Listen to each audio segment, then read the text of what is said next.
L'histoire commence dans les bois de Géorgie où une femme mystérieuse et ensanglantée panique en essayant de se libérer de ses entraves. Elle frotte le lien en plastique autour de ses poignets sur une pierre pour créer de la friction. Mais bientôt, elle s'arrête, comme si un esprit l'avait possédée, et murmure, créatrice de meurtre, parmi plusieurs autres mots aléatoires. Quelques instants plus tard, la femme reprend ses esprits et continue de frotter ses liens sur la pierre. Pendant ce temps, un chien noir, probablement sauvage, observe tandis que la femme parvient finalement à rompre le lien en plastique et s'enfuit. Non loin de là, dans une ferme rurale appartenant à la famille Chenoweth, la matriarche de la famille, Maggie, capture un insecte avec une tasse à thé sur une fenêtre. Ensuite, elle appelle son fils, Arlo, et ils écoutent l'insecte bourdonner à l'intérieur de la tasse. Une fois le divertissement terminé, elle invite Arlo à la rejoindre dehors pour libérer l'insecte, mais il décline l'offre. Cela contrarie Maggie, mais elle ne dit rien à son fils. En se dirigeant vers l'extérieur, elle jette un coup d'œil dans la chambre de sa fille adolescente, Meryl, et la taquine gentiment. En bas, la belle-mère de Maggie, elle, cuisine dans la cuisine tout en chantant avec la radio. La chanson se transforme soudain en un bruit aigu, presque statique, avant de revenir à l'air initial. Dehors, Maggie rencontre son mari, James, et ils discutent du fait que leurs chevaux étaient agités la nuit dernière. La conversation se tourne ensuite vers le mécontentement de Maggie envers sa belle-mère pour une raison quelconque. Il est également évident qu'il y a une tension conjugale non résolue entre les deux que Maggie refuse d'aborder. Peu de temps après, elle libère l'insecte pour le plaisir d'Arlo, mais le garçon est occupé à observer l'une de leurs chèvres se dirigeant vers les bois voisins. Il suit bientôt l'animal tandis que Maggie visite les chevaux dans les écuries, qui sont toujours inexplicablement effrayés. Pendant que Arlo cherche la chèvre dans les bois, la femme mystérieuse de tout à l'heure rôde non loin parmi les arbres. À l'intérieur de la ferme, Maggie discute avec sa belle-mère, Hélène. De leur conversation, il est révélé qu'Hélène souffre de sclérose en plaques et fume de la marijuana pour soulager ses symptômes. Maggie n'était pas enchantée qu'Hélène reste avec eux, mais s'excuse maintenant d'avoir été froide lors de leur première rencontre. Peu après, Maggie remarque qu'Arlo n'est pas dans sa chambre. Elle en informe tout le monde, mais avant que la famille puisse réagir, un camion arrive dans leur cour. Ce sont leurs voisins, les Chanley, le père Ruben, la mère Valérie et leur fils Nicolas, qui semblent extrêmement inquiets car leur cheval a besoin de soins médicaux immédiats. On découvre alors que Maggie est vétérinaire équine. Apparemment, le cheval s'est effrayé et s'est empalé sur une clôture. Pendant que Maggie travaille, la voisine Valérie Chanley semble sur les nerfs. Il est révélé que James a eu une brève liaison avec Valérie. Maggie sait que son mari a trompé, mais elle ne sait pas avec qui. Dans les bois, Arlo a une rencontre effrayante avec la femme mystérieuse possédée de tout à l'heure. Elle assomme le garçon et se tient au-dessus de lui, continuant de réciter des mots aléatoires en espagnol et en anglais. Puis elle se penche plus près de son visage et ouvre la bouche, ce qui provoque une multitude de couleurs qui tourbillonnent dans ses yeux et se transfèrent dans ceux d'Arlo. De retour à la ferme, un autre voisin, Donald, arrive pour avertir tout le monde qu'il a vu un chien enragé. Tout le monde commence à discuter de la manière dont il devrait secourir Arlo lorsque soudain le garçon revient à la maison avec des marques de griffures sur les bras. Il marmonne une étrange séquence de mots, bourdonnement, chèvre, guêpe, trouver des hommes, étrange, créatrice de meurtre, cours, accouru, cache-toi. Après avoir jacassé pendant une bonne minute, le garçon s'effondre dans les bras de sa mère. La scène passe alors au bois où la femme mystérieuse et ensanglantée est attaquée par le chien enragé. Pendant ce temps, une voiture s'arrête non loin de la ferme. Une silhouette, équipée d'un masque à gaz, émerge et peint une ligne bleue, séparant la terre agricole du reste de la région. Pendant ce temps, les familles réunies à la ferme remarquent que les lumières de la région clignotent tandis que le chien de Donald n'arrête pas d'aboyer vers les bois. Ils veulent emmener Arlo à l'hôpital, mais aucune de leurs voitures ne fonctionne. De plus, aucun téléphone n'a de signal. Cela inquiète tout le monde et ils décident finalement de rentrer dans la maison Chenoweth pour le moment.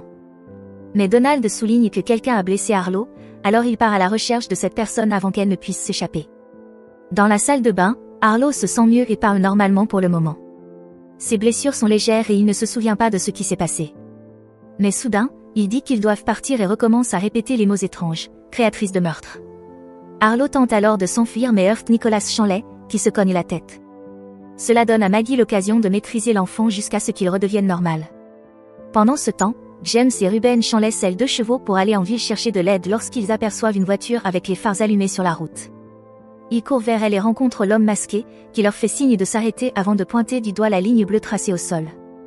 L'étranger mystérieux brandit alors une pancarte sur laquelle est écrit « Ne traversez pas la ligne ». Un James frustré tente d'expliquer la situation et de demander de l'aide, mais l'homme sort une arme pour les tenir à distance. Il réalise ensuite un nouveau dessin sur la pancarte, révélant que la ligne bleue forme un cercle autour de toute la ferme. Lorsque James tente à nouveau de s'approcher, l'homme tire un coup de semonce. Dans la maison, Harlow saisit soudain des ciseaux pour attaquer Maggie tout en répétant les mots étranges. Mais elle bloque courageusement la porte pour l'empêcher de s'enfuir à nouveau. Elle parvient ensuite à le désarmer et le maintient jusqu'à ce qu'il redevienne normal. Harlow, de retour à lui-même, avoue qu'il a peur, alors Maggie lui chante une chanson apaisante. Pendant qu'il chante avec elle, il pose plusieurs billes sur le sol et place une tasse à thé renversée par-dessus. Puis il prend un dictionnaire à proximité et pointe le mot « piège ». Le petit garçon dit à Maggie que l'homme dans sa tête leur dit de se cacher car quelque chose approche et détruit tout sur son passage. Dans les bois, Donald cherche l'assaillant quand il trébuche soudain sur quelque chose. Il se relève et regarde vers le bas, pour découvrir le cadavre de la femme possédée aperçue plus tôt. Donald a laissé tomber son arme en tombant. Lorsqu'il se retourne pour la chercher, il trouve le grand chien noir qui grogne contre lui. Terrifié, il commence à reculer lentement, mais le chien se lance à sa poursuite. Ils atteignent bientôt l'endroit où se trouvent ses amis et l'homme masqué, et Donald passe à travers la clôture pour s'échapper. Malheureusement, il tombe et le chien lui saute dessus pour l'attaquer. Une lutte violente s'ensuit, où chacun tente de prendre l'avantage. Mais Donald finit par réussir à projeter le chien de l'autre côté de la ligne bleue. À l'horreur générale, les os du chien commencent à sortir de son corps jusqu'à ce qu'il meure. L'homme masqué lève alors sa pancarte à nouveau, leur rappelant de ne pas franchir la ligne. James exige des explications, mais l'homme masqué n'écrit que « Ne faites confiance à personne avant de partir en voiture ». À la maison des Chenoweth, Claire annonce qu'elle rentre chez elle avec son chien car elle a une ligne fixe qui fonctionne peut-être encore. Les hommes l'aperçoivent en revenant et essaient de la prévenir, mais il est trop tard. Dès que Claire franchit la ligne, ses os se brisent instantanément, la tuant en quelques secondes. Horrifié, Donald tente d'atteindre sa femme de l'autre côté de la ligne, mais sa main commence à perdre sa peau. Cela pousse les autres à le tirer rapidement en arrière avant que des dommages plus graves ne soient causés. La scène se déplace au matin suivant, où Donald est toujours assis dehors, fixant le corps de sa femme. À l'intérieur de la maison, Maggie demande à sa fille de s'occuper d'Harlow pendant qu'elle discute de la situation avec James. Ce dernier veut maintenant traverser la forêt pour aller voir leurs voisins, les Navarro. Maggie accepte l'idée et lui dit d'emmener Ruben avec lui, mais James refuse. Cela met Maggie en colère et elle révèle qu'elle sait pour son aventure avec Valeria. À ces mots, James est stupéfait et insiste sur le fait que l'affaire est terminée. Il s'excuse également, mais elle lui répond que c'est trop peu, trop tard. À leur insu, Ruben entend leur conversation et semble profondément blessé. Par la suite, il donne un pistolet à Maggie avant de rejoindre James pour le voyage.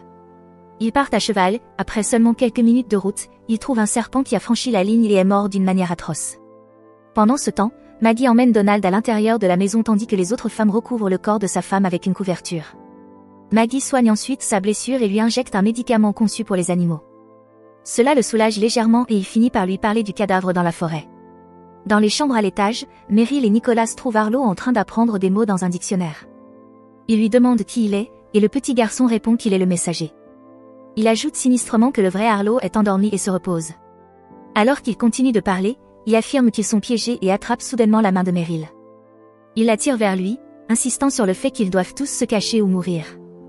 Dans la lutte, Meryl tombe et renverse un verre d'eau sur un dessin représentant un arc-en-ciel. Les couleurs qui se répandent semblent soudain donner une idée aux messagers, qui déclarent avec espoir qu'ils ne sont pas réellement piégés. Il tente alors d'emmener Meryl avec lui, mais elle refuse de le laisser partir. À ce moment-là, Harlow reprend brièvement le contrôle de son corps et dit à Meryl qu'elle doit écouter le messager, car quelqu'un appelé l'assassin arrive. Les deux autres enfants sont sceptiques, mais après beaucoup d'insistance, ils décident de le suivre dans la forêt. Nicholas emporte un couteau au cas où il rencontrerait un danger. Peu après, le messager reprend le contrôle du corps d'Harlow et les conduit à un endroit où le sol semble brûler et où plusieurs animaux sont morts. Il pointe alors le ciel, avec son vocabulaire limité, affirme que c'est de là qu'il vient. Un peu plus loin, une roche est couverte d'un liquide au reflet arc-en-ciel, et le messager en recueille dans un bocal. Il explique que c'est du poison, mais qu'ils doivent tout de même en boire. Selon lui, s'ils en boivent juste assez, ils pourront traverser la ligne. S'ils en boivent trop, ils mourront. Et s'ils ne boivent pas du tout, l'assassin les tuera. À ces mots, une Meryl frustrée annonce qu'il rentre à la maison. Sur le chemin du retour, elle interroge son frère sur les intentions de l'entité. Il lui répond que le messager est en mission secrète. Mais avant qu'elle ne puisse en savoir plus, ils entendent une voiture approcher et sont forcés de s'enfuir. À l'extérieur de la maison, Hélène discute avec Valeria et lui révèle qu'elle sait pour l'infidélité. Valeria est choquée, mais finit par admettre qu'elle est insatisfaite de la vie de fermière avec Ruben.